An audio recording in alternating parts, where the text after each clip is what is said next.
जय श्री कृष्ण। राधे राधे दोस्तों। श्री कृष्ण जन्माष्टमी का व्रत भाद्रपद मास के कृष्ण पक्ष की अष्टमी को किया जाता है। कृष्ण जन्माष्टमी को भगवान श्री कृष्ण के जन्मोत्सव के रूप में पूरे विश्व में मनाया जाता है। भगवान श्री कृष्ण जी का जन्म भाद्रपद मास के कृष्ण पक्ष की अष्टमी बुधवार को रोहिणी नक्षत्र में अर्धरात्रि के समय हुआ था और इस व्रत को करने और इसकी कथा को सुनने से सभी पापों का नाश होता है और सुख सौभाग्य में वृद्धि होती है। तो आज मैं आपको सुनाने जा रहा हूं भगवान श्री कृष्ण जन्माष्टमी की बड़ी ही दुर्लभ कथा। तो इस कथा को बड़ी ही श्रद्धा और प्रसन्न चित्त मन से पूरा अवश्य सुनिएगा। दोस्तों, इस कथा को पूरा सुनने से ही व्रत पूर्ण माना जाता है और आपकी सभी मनोकामनाएं पूरी हो जाती है। दोस्तों, अगर आप भी अपने जीवन में भगवान श्री कृष्ण की कृपा पाना चाहते हैं तो इस वीडियो को लाइक करें कि कमेंट में जय श्री कृष्ण राधे राधे लिखना न भूलें। तो आइए सुनते हैं जन्माष्टमी की पवित्र और पावन कथा। इंद्र ने कहा है, हे ब्रह्मपुत्र, हे मुनियों में श्रेष्ठ, सभी शास्त्रों के झांता, हे देव, व्रतों में उत्तम उस व्रत को बताएं जिस व्रत से मनुष्यों को मुक्ति लाभ प्राप्त हो, तथा हे ब्राह्मण, उस व्रत से प्राणियों को भोग व मोक्ष भी प्राप्त हो जाए। इंद्र की बातों को सुनकर नारद जी ने कहा, त्रेता युग के अंत में और द्वापर युग के प्रारंभ समय में निंदित कर्म को करने वाला कंस नाम का एक अत्यंत पापी दैत्य हुआ। उस दुष्ट व नीच कर्मी दुराचारी कंस की देवकी नाम की एक सुंदर बहन थी। देवकी के गर्भ से उत्पन्न 8वां पुत्र कंस का वध करेगा। नारद जी की बातें सुनकर इंद्र ने कहा, हे महामते, उस दुराचारी कंस की कथा का विस्तार पूर्वक वर्णन कीजिए। क्या यह संभव है कि देवकी के गर्भ से उत्पन्न 8वां पुत्र अपने मामा कंस की हत्या करेगा? इंद्र की संदेह भरी बातों को सुनकर नारद जी ने कहा, हे अदितिपुत्र इंद्र, एक समय की बात है। उस दुष्ट कंस ने एक ज्योतिषी से पूछा कि ब्राह्मणों में श्रेष्ठ ज्योतिर्विद, मेरी मृत्यु किस प्रकार और किसके द्वारा होगी? ज्योतिषी बोले, हे दानवों में श्रेष्ठ कंस, वसुदेव की धर्मपत्नी देवकी जो वाक्पटु है और आपकी बहन भी है, उसी के गर्भ से उत्पन्न उसका 8वां पुत्र, जो कि शत्रुओं को भी पराजित कर इस संसार में कृष्ण के नाम से विख्यात होगा, वही एक समय सूर्योदय काल में आपका वध करेगा। ज्योतिषी की बातें सुनकर कंस ने कहा, हे दैवज, बुद्धिमानों में अग्रण्य, अब आप यह बताएं कि देवकी का 8वां पुत्र किस मास में किस दिन मेरा वध करेगा?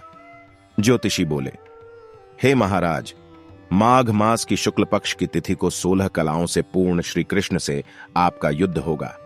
उसी युद्ध में वे आपका वध करेंगे। इसलिए हे महाराज, आप अपनी रक्षा यत्नपूर्वक करें।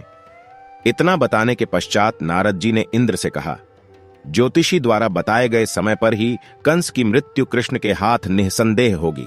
तब इंद्र ने कहा, हे मुनि, उस दुराचारी कंस की कथा का वर्णन कीजिए और बताइए कि कृष्ण का जन्म कैसे होगा तथा कंस की मृत्यु कृष्ण द्वारा किस प्रकार होगी। इंद्र की बातों को सुनकर नारद जी ने पुनः कहना प्रारंभ किया। उस दुराचारी कंस ने अपने एक द्वारपाल से कहा, मेरी इस प्राणों से प्रिय बहन की पूर्ण सुरक्षा करना।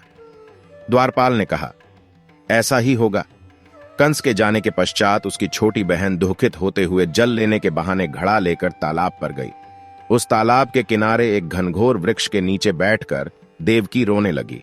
उसी समय एक सुंदर स्त्री जिसका नाम यशोदा था, उसने आकर देवकी से प्रिय वाणी में कहा, हे कांते, इस प्रकार तुम क्यों विलाप कर रही हो?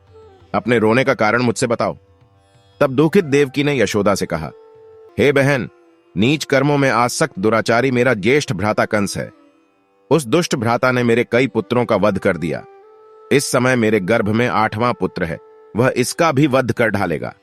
इस बात में किसी प्रकार का संशय या संदेह नहीं है, क्योंकि मेरे ज्येष्ठ भ्राता को यह भय है कि मेरे अष्टम पुत्र से उसकी मृत्यु अवश्य होगी। देवकी की बातें सुनकर यशोदा ने कहा, हे बहन, विलाप मत करो, मैं भी गर्भवती हूं। यदि मुझे कन्या हुई तो तुम अपने पुत्र के बदले उस कन्या को ले लेना। इस प्रकार तुम्हारा पुत्र कंस के हाथों मारा नहीं जाएगा।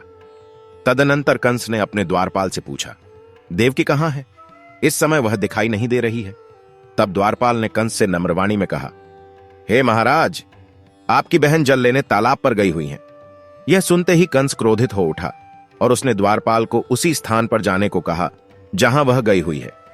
द्वारपाल की दृष्टि तालाब के पास देवकी पर पड़ी। तब उसने कहा कि आप किस कारण से यहां आई हैं? उसकी बातें सुनकर देवकी ने कहा कि मेरे गृह में जल नहीं था, जिसे लेने मैं जलाशय पर आई हूं। इसके पश्चात देवकी अपने गृह की ओर चली गई। कंस ने पुनः द्वारपाल से कहा कि इस गृह में मेरी बहन की तुम पूर्णतः रक्षा करो। अब कंस को इतना भय लगने लगा कि गृह के भीतर दरवाजों में विशाल ताले बंद करवा दिए और दरवाजे के बाहर दैत्यों और राक्षसों को पहरेदारी के लिए नियुक्त कर दिया। कंस हर प्रकार से अपने प्राणों को बचाने के प्रयास कर रहा था। एक समय सिंह राशि के सूर्य में आकाश मंडल में जलाधारी मेघों ने अपना प्रभुत्व स्थापित किया। भादो मास की कृष्ण पक्ष की अष्टमी तिथि को घनघोर अर्धरात्रि थी। उस समय चंद्रमा भी वृश्च राशि में था।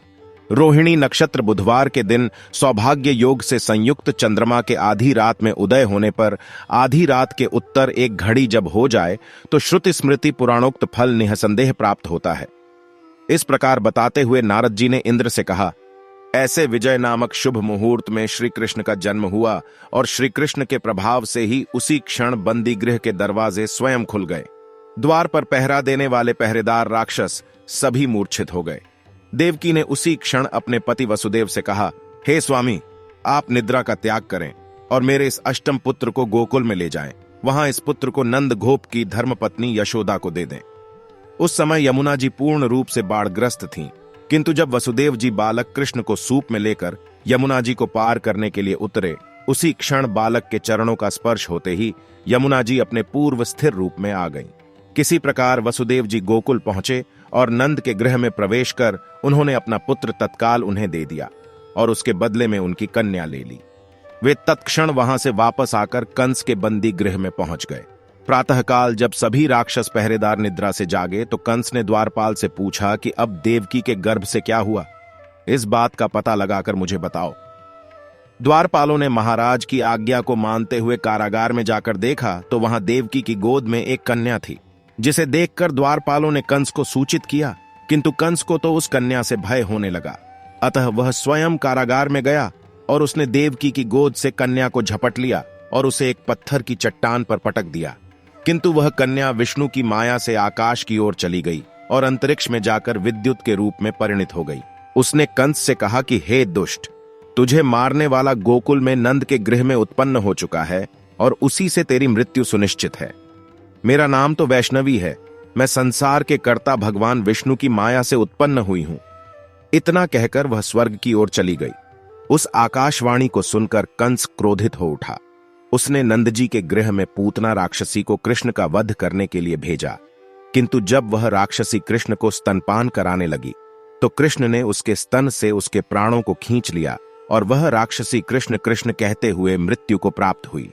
जब कंस को पूतना की मृत्यु का समाचार प्राप्त हुआ तो उसने कृष्ण का वध करने के लिए क्रमशः केशी नामक दैत्य को अश्व के रूप में, उसके पश्चात अरिष्ठ नामक दैत्य को बैल के रूप में भेजा, किंतु ये दोनों भी कृष्ण के हाथों मृत्यु को प्राप्त हुए। इसके पश्चात कंस ने काल्याख्य नामक दैत्य को कौवे के रूप में भेजा, किंतु वह भी कृष्ण के हाथों मारा गया। अपने बलवान राक्षसों की मृत्यु के आघात से कंस अत्यधिक भयभीत हो गया। उसने द्वारपालों को आज्ञा दी कि नंद को तत्काल मेरे समक्ष उपस्थित करो। द्वारपाल नंद को लेकर जब उपस्थित हुए तब कंस ने नंद जी से कहा कि यदि तुम्हें अपने प्राणों को बचाना है तो पारिजात के पुष्प ले आओ, यदि तुम नहीं ला पाए तो तुम्हारा वध निश्चित है। कंस की बातों को सुनकर नंद ने ऐसा ही होगा कहा और अपने गृह की ओर चले गए। घर आकर उन्होंने संपूर्ण वृत्तांत अपनी पत्नी यशोदा को सुनाया, जिसे श्रीकृष्ण भी सुन रहे थे। एक दिन श्रीकृष्ण अपने मित्रों के साथ यमुना नदी के किनारे गेंद खेल रहे थे और अचानक स्वयं ने ही गेंद को यमुना में फेंक दिया। यमुना में गेंद फेंकने का मुख्य उद्देश्य यही था कि वे किसी प्रकार पारिजात पुष्पों को ले आएं। अतः वे कदम्ब के वृक्ष पर चढ़कर यमुना में कूद पड़े। कृष्ण के यमुना में कूदने का समाचार श्रीधर नामक गोपाल ने यशोदा को सुनाया।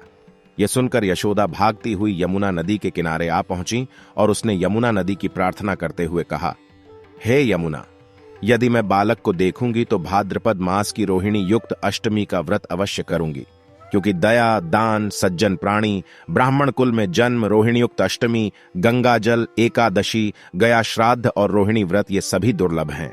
हजारों अश्वमेध यज्ञ, सहस्रों राजसूय यज्ञ, दान, तीर्थ और व्रत करने से जो फल प्राप्त होता है वह सब कृष्णाष्टमी के व्रत को करने से प्राप्त हो जाता है। यह बात नारद ऋषि ने इंद्र से कही। इंद्र ने कहा, हे मुनियों में श्रेष्ठ नारद, यमुना नदी में कूदने के बाद उस बाल रूपी कृष्ण ने पाताल में जाकर क्या किया, यह संपूर्ण वृत्तांत भी बताएं। नारद ने कहा, हे इंद्र, पाताल में उस बालक से नागराज की पत्नी ने कहा कि तुम यहां क्या कर रहे हो, कहां से आए हो और यहां आने का क्या प्रयोजन है। नागपत्नी बोली, हे कृष्ण, क्या तूने द्यूत क्रीड़ा की है जिसमें अपना समस्त धन हार गया है? यदि यह बात ठीक है तो कंकड़, मुकुट और मणियों का हार लेकर अपने गृह में चले जाओ, क्योंकि इस समय मेरे स्वामी शयन कर रहे हैं। यदि वे उठ गए तो वे तुम्हारा भक्षण कर जाएंगे। नागपत्नी की बातें सुनकर कृष्ण ने कहा, हे कांते, मैं किस प्रयोजन से यहां आया हूं वह वृत्तांत मैं तुम्हें बताता हूं। समझ लो, मैं कालिया नाग के मस्तक को कंस के साथ द्यूत में हार चुका हूं और वही लेने मैं यहां आया हूं। बालक कृष्ण की इस बात को सुनकर नागपत्नी अत्यंत क्रोधित हो उठी और अपने सोए हुए पति को उठाते हुए उसने कहा, हे स्वामी, आपके घर यह शत्रु आया है, अतः आप इसका हनन कीजिए। अपनी स्वामिनी की बातों को सुनकर कालिया नाग निंद्रावस्था से जाग पड़ा और बालक कृष्ण से युद्ध करने लगा। इस युद्ध में कृष्ण को मूर्छा आ गई। उसी मूर्छा को दूर करने के लिए उन्होंने गरुड़ का स्मरण किया। स्मरण होते ही गरुड़ वहां आ गए। श्री कृष्ण अब गरुड़ पर चढ़कर कालिया नाग से युद्ध करने लगे और उन्होंने कालिया नाग को युद्ध में पराजित कर दिया। अब कालिया नाग ने भलीभांति जान लिया था कि मैं जिनसे युद्ध कर रहा हूं वे भगवान विष्णु के अवतार श्री कृष्ण ही हैं। अतः उन्होंने कृष्ण के चरणों में साष्टांग प्रणाम किया और पारिजात से उत्पन्न बहुत से पुष्पों को मुकुट में रखकर कृष्ण को भेंट किया। जब कृष्ण चलने को हुए तब कालिया नाग की पत्नी ने कहा, हे स्वामी, मैं कृष्ण को नहीं जान पाई। हे जनार्दन, मंत्र रहित, क्रिया रहित, भक्तिभाव रहित मेरी रक्षा कीजिए। हे प्रभु, मेरे स्वामी मुझे वापस दे दें। तब श्री कृष्ण ने कहा, हे सर्पिणी, दैत्यों में जो सबसे बलवान है उस कंस के सामने मैं तेरे पति को ले जाकर छोड़ दूंगा, अन्यथा तुम अपने गृह को चली जाओ। अब श्री कृष्ण कालिया नाग के फन पर नृत्य करते हुए यमुना के ऊपर आ गए। तदनंतर कालिया की फुंकार से तीनों लोग कंपायमान हो गए। अब कृष्ण कंस की मथुरा नगरी को चल दिए। वहां कमल पुष्पों को देखकर यमुना के मध्य जलाशय में वह कालिया सर्प भी चला गया। इधर कंस भी विस्मित हो गया तथा कृष्ण प्रसन्न चित्त होकर गोकुल लौट आए। उनके गोकुल आने पर उनकी माता यशोदा ने विभिन्न प्रकार के उत्सव किए। अब इंद्र ने नारद जी से पूछा, हे महामुने, संसार के प्राणी बालक श्री कृष्ण के आने पर अत्यधिक आनंदित हुए। आखिर श्री कृष्ण ने क्या क्या चरित्र किया वह सभी आप मुझे बताने की कृपा करें। नारद ने इंद्र से कहा, मन को हरने वाला मथुरा नगर यमुना नदी के दक्षिण भाग में स्थित है। वहां कंस का महाबलशाही भाई छाणूर रहता था। उस छाणूर से श्री कृष्ण के मल्लयुद्ध की घोषणा की गई। हे इंद्र, कृष्ण एवं चाणूर का मल्लयुद्ध अत्यंत आश्चर्यजनक था। चाणूर की अपेक्षा कृष्ण बाल रूप में थे। भैरी शंख और मृदंग के शब्दों के साथ कंस और केशी इस युद्ध को मथुरा की जनसभा के मध्य में देख रहे थे। श्री कृष्ण ने अपने पैरों को चाणूर के गले में फंसाकर उसका वध कर दिया। चाणूर की मृत्यु के पश्चात उनका मल्लयुद्ध केशी के साथ हुआ। अंत में केशी भी युद्ध में कृष्ण के द्वारा मारा गया। केशी के मृत्युपरांत मल्लयुद्ध देख रहे सभी प्राणी श्री कृष्ण की जय जयकार करने लगे। बालक कृष्ण द्वारा चाणूर और केशी का वध होना कंस के लिए अत्यंत हृदय विदारक था। अतः उसने सैनिकों को बुलाकर उन्हें आज्ञा दी कि तुम सभी अस्त्र शस्त्रों से सुसज्जित होकर कृष्ण से युद्ध करो। हे इंद्र, उसी क्षण श्री कृष्ण ने गरुड़, बलराम तथा सुदर्शन चक्र का ध्यान किया, जिसके परिणाम स्वरूप बलदेव जी सुदर्शन चक्र लेकर गरुड़ पर आरूढ़ होकर आए।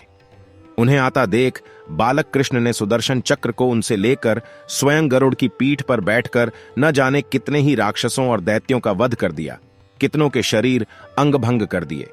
इस युद्ध में श्री कृष्ण और बलदेव ने असंख्य दैत्यों का वध किया।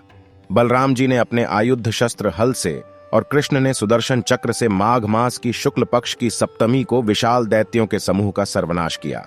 जब अंत में केवल दुराचारी कंस ही बच गया तो कृष्ण ने कहा, हे दुष्ट, अधर्मी, दुराचारी, अब मैं इस महायुद्ध स्थल पर तुझसे युद्ध कर तथा तेरा वध कर इस संसार को तुझसे मुक्त कराऊंगा। यह कहते हुए श्री कृष्ण ने उसके केशों को पकड़ लिया और कंस को घुमाकर पृथ्वी पर पटक दिया, जिससे वह मृत्यु को प्राप्त हुआ। कंस के मरने पर देवताओं ने शंखघोष व पुष्प वृष्टि की। वहां उपस्थित समुदाय श्री कृष्ण की जय जयकार कर रहा था। कंस की मृत्यु पर नंद, देवकी, वसुदेव, यशोदा और इस संसार के सभी प्राणियों ने हर्ष पर्व मनाया। इस कथा को सुनने के पश्चात इंद्र ने नारद जी से कहा, हे ऋषि, इस कृष्ण जन्माष्टमी का पूर्ण विधान बताएं एवं इसके करने से क्या पुण्य प्राप्त होता है, इसके करने की क्या विधि है। नारद जी ने कहा, हे इंद्र, भाद्रपद मास की कृष्ण जन्माष्टमी को इस व्रत को करना चाहिए।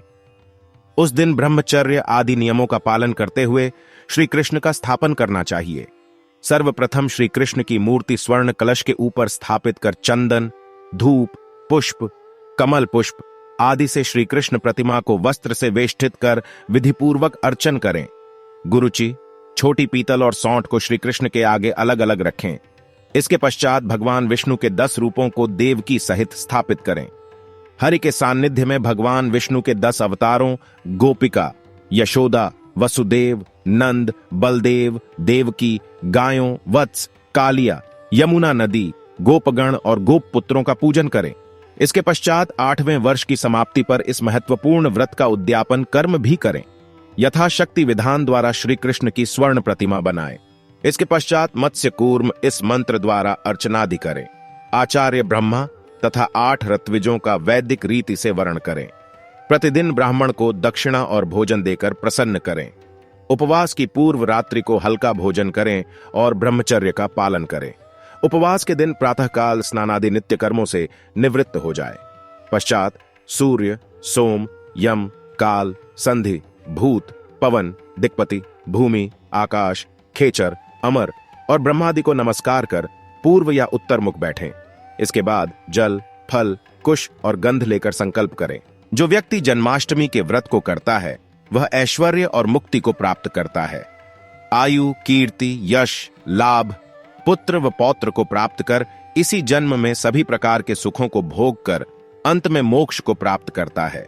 जो मनुष्य भक्तिभाव से श्री कृष्ण की कथा को सुनते हैं उनके समस्त पाप नष्ट हो जाते हैं, वे उत्तम गति को प्राप्त करते हैं। तो दोस्तों, इस तरह से जन्माष्टमी व्रत का समापन होता है। प्रेम से बोले जय श्री कृष्ण, राधे राधे।